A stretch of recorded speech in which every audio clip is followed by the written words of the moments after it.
We're riding the trail to the 1946 North York plane crash memorial site. We're taking a road trip. Woo! My dog doesn't like that. He's freaking out. Our day starts along the shores of Lake Koocanusa before we grab a coffee and Fernie on our way to the Crowsnest Pass. After meeting a couple of other machines in Coleman, we head on up to the trailhead.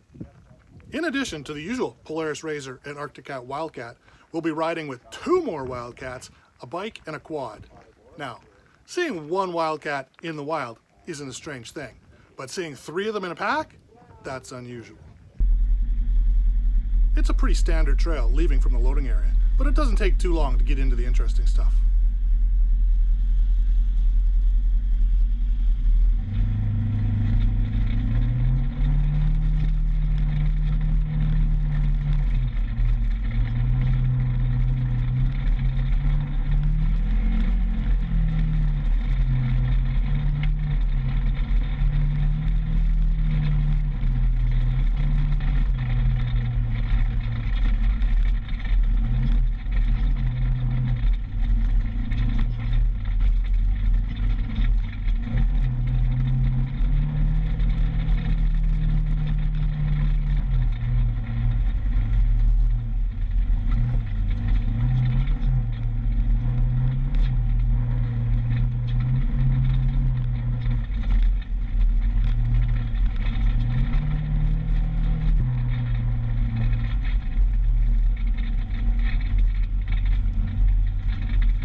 There's a skinny bridge meant to keep the big vehicles off the trail.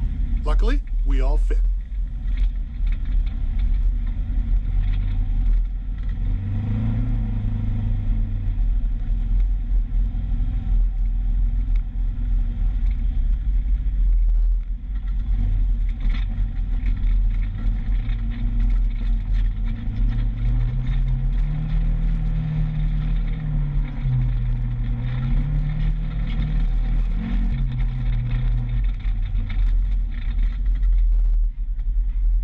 This is a pretty good climb to get things started.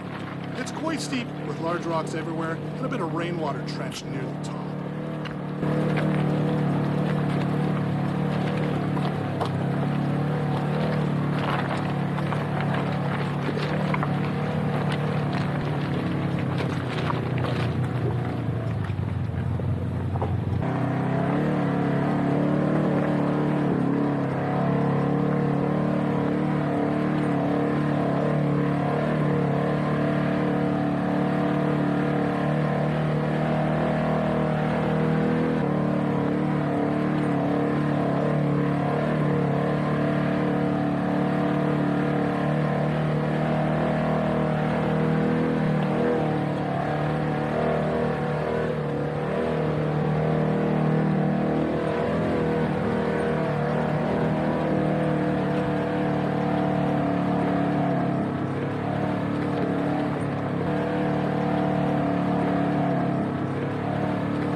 Bit of blue sky before getting back among the trees.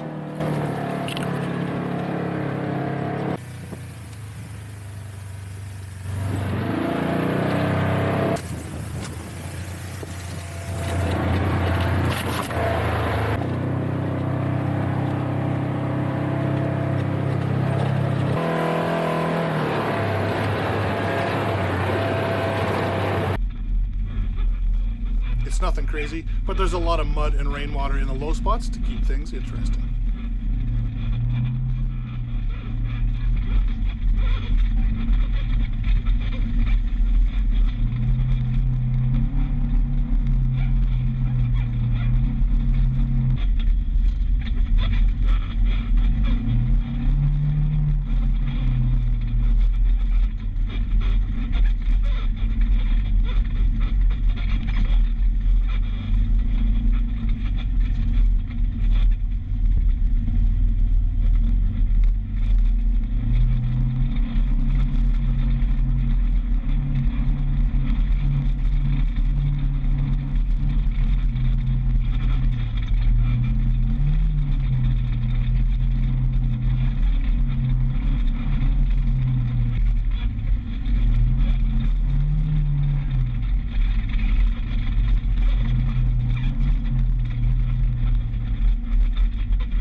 Here we decide to leave the bike behind due to the difficulty of the trail ahead.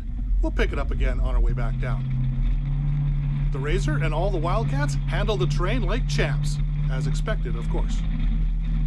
There's a lot of good climbing from here to the top, plenty of twisty, bumpy trail, and some great views of the Rocky Mountains to our left.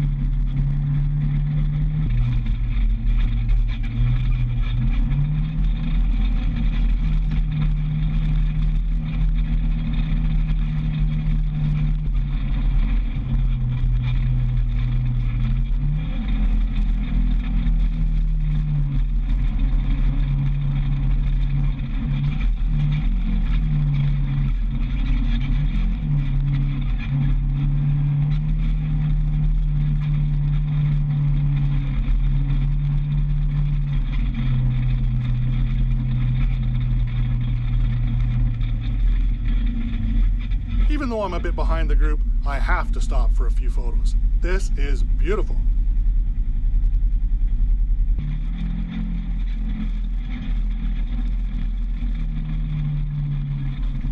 And it turns out the group has the same idea about a minute up the trail.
We're lucky that our time at the site isn't busy.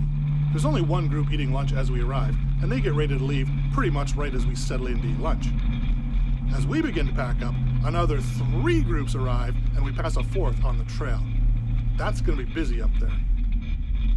The site of the 1946 North York plane crash is an interesting experience. The tail section is one of the few recognizable pieces of the plane, and there are many pieces of wreckage and twisted metal scattered all over the slopes.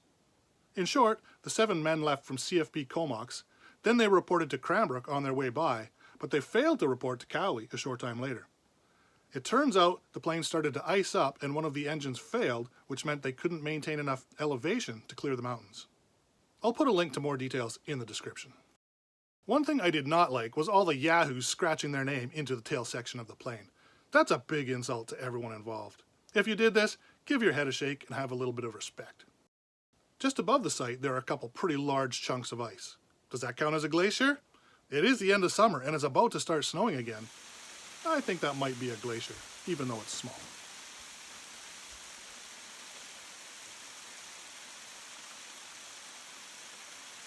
Overall, this is a good ride and a good way to spend the afternoon. Plus, it's a bit of a reminder that the mountains can be a dangerous place no matter what you're doing. If you liked the video, rev up the like button. If you want to see more beautiful Canadian scenery, come along for another ride. Thank you so much for watching, and I'll see you on the next ride.